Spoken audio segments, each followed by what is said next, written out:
السلام علیکم تحفہ یا علی علیہ الصلوۃ والسلام مدد دوستو، میں فرقان حیدری ہوں اور آپ دیکھ رہے ہیں لکیاتیس۔ دوستو، آج کی ویڈیو کچھ مختصر سی ہوگی کیونکہ جن ہستی کے بارے میں ہم بات کرنا چاہتے ہیں ان کے بارے میں تاریخ میں زیادہ تو نقل نہیں ہوا، اور جتنا ہوا ہے وہ میں آپ حضرات کے سامنے پیش کر دوں گا۔ اور اس میں آپ حضرات کے لیے یہ فائدہ ہوگا کہ جو میری ویڈیوز کی لینتھ ہے، جتنی طولانی ویڈیوز ہو جاتی ہیں میری، وہ آپ کو سہنی نہیں پڑیں گی، کیونکہ عموماً یہ ہوتا ہے کہ جو ویڈیوز میں کوشش یہی کرتا ہوں کہ ویڈیوز چھوٹی سے چھوٹی ہوں، لیکن کبھی کبھی مواد اتنا زیادہ ہوتا ہے کہ وہ ویڈیو بہت طولانی ہو جاتی ہے۔ مثال کے طور پر کمیت کی زندگی پر جو ہم نے ویڈیو بنائی، اب وہ ویڈیو میں نے جو نوٹس بنائے تھے، جو نقطے تھے، وہ کمیت کی ایک تہائی زندگی کے بنائے تھے، اور اس میں بھی شاید وہ نوٹس بھی 1/3 میں آپ کو بتا نہیں سکا۔ سارے کے سارے نوٹس ویسے کے ویسے رہ گئے، جو نقطے میں نے لکھے ہوئے تھے وہ سارے کے سارے ویسے رہ گئے۔ تو بہت زیادہ صرفہ کرنے کے بعد، بہت کنجوسی اور کمی اور کنجی کرنے کے بعد بھی وہ ویڈیو 25 منٹ کی ہو گئی تھی، 22-25 منٹ کی ہو گئی تھی۔ تو عموماً یہی ہوتا ہے، لیکن اس بار کچھ مختلف ہے، اور یہ بہت دکھ کی بات ہے اور اذیت ناک بات ہے کہ اس ہستی کے متعلق جس کے بارے میں آج بات کرنا چاہتا ہوں، اس کے متعلق تاریخ میں کچھ ہے نہیں۔ جو کچھ ہے، یعنی کہ صرف اول سے لے کے آخر تک، وہ سب میں آپ تک پیش کروں گا، اور پھر بھی آپ دیکھیں گے کہ ویڈیو بہت مختصر ہوئی ہے کیونکہ اتنا ملا نہیں۔ اور کیوں نہیں ملا اس کے بارے میں بھی میں آپ سے بات کروں گا کہ کیوں اس ہستی کو صفحہ تاریخ سے مٹانے کی کوشش کی گئی، ایسے کیا ٹریٹس تھے اس ہستی میں، ایسی کیا خاصیت تھی اس ہستی میں کہ اس خاص اسی کو سب سے مختلف کر کے اور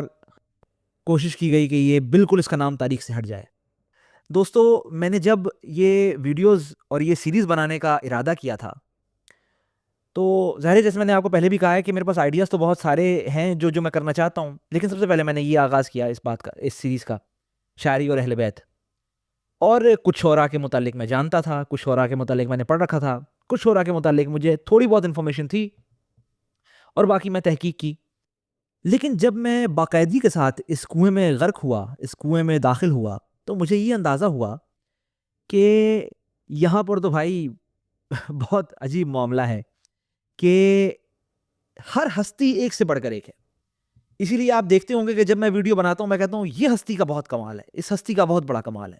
لیکن جب میں اگلی ویڈیو بناتا ہوں تو مجھے خود اپنے آپ کو خود دوبارہ دیکھنا پڑتا ہے اور یہ سوچنا پڑتا ہے کہ نہیں، جس ہستی کے متعلق میں نے پچھلے مرتبہ بات کی تھی، یہ جو اب جس ہستی کے متعلق میں بات کر رہا ہوں، یہ تو اس سے بھی آگے ہے۔ اور یہ جو ہستی جس کے بارے میں بات کرنا چاہتا ہوں،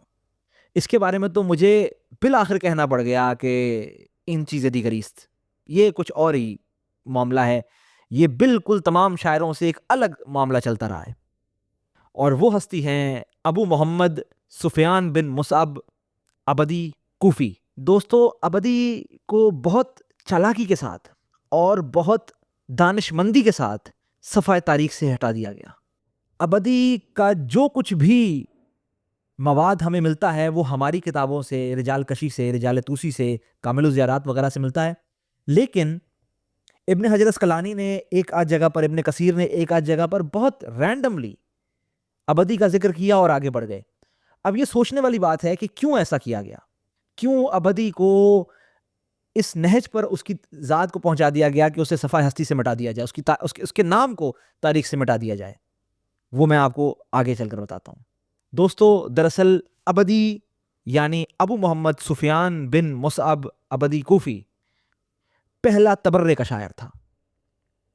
اور جو شاعری اس نے تبرہ پر کی وہ بھی میں آگے چل کر آپ کو بتاتا ہوں کہ کس طرح یہ تبرے کا شاعر بنا اور کیوں بنا، اور اس کے بعد اس کے تبرعی کلام کہنے کے بعد، ویسے تبرعی کلام نہیں جس طرح ہم آج ہمارے ہاں بولے جاتے ہیں، ایسے نہیں، معصومین کے حکم سے جو کچھ اس نے احتجاج پہ لکھا، تبرے پر لکھا، وہ کس طرح ہوا اور کیسے ہوا۔ دوستو، جیسے میں نے کہا کہ ان کے متعلق ہمارے پاس زیادہ تاریخ نہیں ہے، ان کے نام سے ہمیں معلوم پڑتا ہے کہ یہ کوفہ کے رہنے والے تھے، مدینے آ گئے تھے، لیکن جو کچھ ہمارے علماء نے لکھا ہے، جیسے میں نے کہا کہ شیخ طائفہ طوسی نے لکھا ہے، یا شیخ مفید نے لکھا ہے، یا ابن قولوے نے اپنی کامل الزیارات میں نقل کیا ہے، اس سے ہمیں یہ معلوم پڑتا ہے کہ ابدی کوفی معصومین کے بالخصوص امام صادق کے بہت قریبی صحابیوں میں سے تھے. بلکہ صرف یہ نہیں، شیخ الطائفہ طوسی نے تو یہ تک لکھا ہے اپنے رجال طوسی میں کہ یہ صرف صحابی نہیں تھے بلکہ یہ امام صادق کے دوستوں میں تھے. اور صرف دوستی کا مطلب یہ نہیں تھا کہ ایک دوسرے کی عزت کرنا، کہ یہ ان کا احترام کرتے تھے، امام صادق کا ادب کرتے تھے، امام صادق کے سامنے سر تسلیم خم رکھتے تھے. نہیں، ایسے نہیں. امام صادق بھی ابدی کے بغیر نہیں رہتے تھے. امام صادق کا بھی گزارا نہیں تھا ابدی کے بغیر. اور اسی لیے ہمارے پاس جتنی احادیث ملی ہیں وہ اسی سلسلے میں ہیں. مثال کے طور پر ابو عمارہ سے ایک بڑی معروف حدیث ہمارے سامنے ہے، واقعہ ہمارے سامنے ہے، اور یہ بھی کامل الزیارات میں نقل ہے کہ ایک مرتبہ ابو عمارہ امام صادق کی خدمت میں پیش ہوئے. ابو عمارہ نے امام صادق کو کچھ اشعار سنائے اپنے. امام صادق نے کہا نہیں، یہ نہیں. اب ابو عمارہ اس وقت کے بہت بڑے خطیب ذاکر ہے. امام صادق نے کہا یہ نہیں، ابدی کے کلام سناؤ جو انہوں نے شہادت امام حسین میں لکھے ہیں. ابو عمارہ نے شعر پڑھنا شروع کیے اور امام صادق کا گریہ شروع ہوا. اس نے دوبارہ شعر پڑھے، امام صادق نے پھر گریہ کیا. امام صادق نے اسے حکم دیا کہ یہ شعر دوبارہ پڑھو. اس نے پھر دوبارہ پڑھے. امام صادق نے پھر بہت گریہ کیا. 3 مرتبہ امام صادق نے اسی شعر کو دہرانے کے لیے کہا اور امام صادق ساتھ میں گریہ کرتے رہے، یہاں تک کہ گھر کی خواتین اور محلہ بنی ہاشم کے تمام افراد گریہ کرتے رہے. اور جب گریے سے تھمے امام صادق تو امام صادق نے کہا رحم اللہ ابدی 3 مرتبہ کہ اللہ ابدی پر رحمت کرے، اللہ ابدی پر رحمت کرے، اللہ ابدی پر رحمت کرے. ایک اور واقعہ ہمارے سامنے ہے، اور یہ واقعہ تو ابدی نے خود نقل کیا ہے. ابو مصعب اس کا راوی ہے، اور ابدی نے خود یہ نقل کیا ہے کہ ابدی کہتا ہے کہ میں امام صادق کے پاس امام صادق کی خدمت میں پیش ہوا اور امام صادق سے میں نے یہ عرض کیا کہ مولا میں نے کچھ کلام لکھا ہے. کیونکہ عموماً یہی ہوتا تھا. ابدی کا اور امام صادق کا رشتہ سمجھنا بہت ضروری ہے. ابدی کا کوئی کلام امام صادق کی منشا یا امام صادق کے حکم کے بغیر نہیں ہے. ابدی امام صادق کی محفل میں بیٹھتا تھا، امام صادق سے فضائل پر، مصائب پر اور تبرے پر جو بات سنتا تھا فی البدی وہیں پر کلام کہتا تھا، اور کلام کہہ کر امام صادق کو سناتا تھا. امام صادق کی تائید ہوتی تھی اور پھر آگے بڑھ کر وہ اشاعت کی طرف جاتا تھا. اس دور میں تو خیر کتابوں کا وہ سلسلہ نہیں تھا، لیکن پڑھ کر سناتا تھا لوگوں کو. تو اس مرتبہ بھی یہی ہوا. اس نے کہا مولا میں نے کلام لکھا ہے، میں آپ کو سناؤں. تو مولا نے کلام سننے سے پہلے اپنے گھر میں سے کسی فرد کو یہ کہا فروا کو بلا کر لاؤ اور اسے کہو کہ آ کر سنے کہ اس کے جد پر کیا بیتی. اب یہ کن فروا کی بات ہو رہی ہے یہ ہم نہیں جانتے. جو تحقیق علماء نے کی ان کے مطابق یہ امام باقر کی صاحبزادی ہیں، یعنی امام صادق کی بہن ہیں. تو سیدہ فروا آ کر پردے کے پیچھے بیٹھ گئی اور ابدی نے شعر پڑھنا شروع کیا. امام صادق نے گریہ شروع کیا، سیدہ فروا نے گریہ شروع کیا. اور یہ روضۃ الکافی میں نقل ہے کہ اپنے زانوں پر ہاتھ مار مار کر امام صادق نے اور سیدہ فروا نے گریہ کیا. اتنا گریہ کیا کہ یہاں تک کہ گھر کے باہر سے آواز آئی کہ یا ابا عبداللہ ابدی سے کہیں خاموش ہو جائیں، ہمارا ایک بچہ غش کھا گیا ہے. اتنا گریہ ہوتا تھا ابدی کے کلاموں میں. اور جیسے میں نے آپ حضرات سے یہ پہلے بھی کہا کہ جب میں کسی بھی ہستی پر بات کرنا چاہتا ہوں اور میں پچھلی ہستی کو دیکھتا ہوں تو میں کہتا ہوں کہ یہ جس ہستی کے متعلق میں ابھی بات کرنا چاہ رہا ہوں یہ کیا ہے. اسی ہستی کے متعلق بھی ایسا ہی ہے. اب میں نے پچھلی دفعہ آپ حضرات سے یہ کہا تھا اور میں بہت اپنی طرف سے میں نے باب بند کر دیا تھا کہ سید حمیری کو امام صادق نے سید الشعراء کہہ دیا تو میرے نزدیک قلم ٹوٹ چکا تھا. میں نے کہا کہ بھئی اس کے آگے اور کچھ نہیں ہو سکتا. سید حمیری کو سید الشعراء کہہ دیا، اب ان سے بڑا شاعر تو کوئی نہیں ہے کیونکہ امام صادق کی تائید ہے. لیکن جب میں ابدی کوفی تک پہنچا تو مجھے سید حمیری کا ہی قول مل گیا. سید حمیری کہتے ہیں کہ ابدی کوفی بنی ہاشم کا شاعر ہے اور ابدی کوفی کے بعد اگر کوئی شاعر ہے تو وہ میں ہوں. اب میں نہیں جانتا کہ یہ حنبلی کہا ہے انہوں نے، عجز کے ساتھ کہا ہے انہوں نے، یا واقعاً ایسا ہے. کیوں؟ کیونکہ کلام تو ہمیں ملتے ہیں، اور میری اتنی ہمت نہیں کہ میں دونوں ہستیوں کے کلاموں کا موازنہ کروں اور آپ کے سامنے کہوں کہ کون بڑا شاعر ہے۔ ایک طرف تو مجھے سید ہمیری ملتے ہیں جن کے متعلق امام صادق کہتے ہیں کہ یہ سید الشعراء ہیں، اور ایک طرف مجھے عبدی کوفی ملتے ہیں جن کے متعلق شیخ الطائفہ طوسی یہ کہتے ہیں کہ یہ امام صادق کے دوستوں میں سے تھے، اور اتنی قربت تھی کہ یہ ایک دوسرے کے بغیر رہ ہی نہیں سکتے تھے، یہاں تک کہ عبدی کا ہر کلام، جیسے میں نے کہا، وہ امام صادق کی تائید کے ساتھ اور امام صادق کی کسی نہ کسی حدیث پر مبنی ہوتا تھا، اور جیسے ہی امام صادق وہ حدیث پڑھتے تھے یا وہ فضائل پڑھتے تھے یا وہ مصائب پڑھتے تھے یا تبرے کی کوئی بات کرتے تھے تو عبدی اسی وقت فی البدی وہ کلام کہتا تھا۔ اب آتے ہیں جناب اس ایسپیکٹ پر جس پر مجھے بہت تشویش ہوئی، تبرہ۔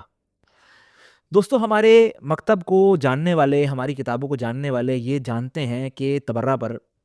امام صادق کے بہت فرامین ہیں، اور سب سے زیادہ فرامین تبرہ پر امام صادق کے ہیں۔ جیسے میں نے کہا، یہ وہ تبرہ نہیں جو آج کل ہو رہا ہے، اس تبرے کا میں مخالف ہوں، وہ تبرہ نہیں، ولیکن وہ تبرہ کہ جس کے بارے میں قرآن ہمیں حکم دیتا ہے برات کرنا، بیزاری اختیار کرنا، جس کے متعلق ہمارا زیارت لٹریچر ہمیں کہتا ہے لعن اللہ امتن قتلتکم، لعن اللہ امتن سلمتکم، لعن اللہ امتن سمیت بذالک فرضیت بے، اس کے متعلق جتنے امام صادق کے فرامین ہیں، یہ سارے فرامین کو قلم بند کیا عبدی نے، سوائے عبدی کے کسی نے نہیں کیا، اور یہی وجہ ہے کہ جب یہ کلام یہ قلم بند کر کے عوام میں سناتا تھا تو دشمنی پیدا ہوئی، لوگ دشمن بن گئے، خلفاء دشمن بن گئے، صاحب اقتدار لوگ دشمن بن گئے، اور پھر وہی ہوا جو ہمیشہ سے ہوتا آیا ہے، عبدی کی بھی کریکٹر اسیسینیشن شروع ہوئی، جس طرح امیر مختار کی ہوئی، حضرت محمد حنفیہ کی ہوئی، اور بہت سے افراد کی، ائمہ اطہار کی تو ہوتی رہی، لیکن ان ہستیوں کی جو کہ ان کے بہت قریب تھی، ان کی بھی کریکٹر اسیسینیشن شروع ہوئی، اور وہ کریکٹر اسیسینیشن کا ہی ثمر ہے کہ آج ہمیں کسی تاریخ کی کتاب میں عبدی کا نام نہیں ملتا، نہ ہمیں یہ ملتا ہے کہ وہ کب دنیا میں آئے، نہ ہمیں یہ ملتا ہے کہ وہ کب دنیا سے گئے۔ اس پر بحث ہے، پوری بہت طویل بحث ہے کہ عبدی کی تاریخ وفات کیا ہے، عوام نے، علماء نے اس پر جرا کی ہے، اور بالآخر وہ اس نتیجے پر پہنچے ہیں کہ سید ہمیری کے دور میں ہی عبدی کوفی دنیا سے رحلت کر گئے تھے، اور کوئی ڈیٹ اور کوئی وجہ نہیں ملتی ہمیں، لیکن بالآخر ہمیں یہ ملتا ہے کہ امام صادق نے ابو عمارہ سے گاہے گاہے کہا، اور صرف ابو عمارہ سے نہیں کہا، یہاں تک کہ جب وہ مسجد النبوی میں نماز پڑھنے جاتے تو اپنے شیعوں کو آواز دے دے کر کہتے کہ اے میرے شیعوں، اپنے بچوں کو عبدی کے اشعار یاد کراؤ۔ یہ صرف دو لوگوں کے متعلق کہا ہے،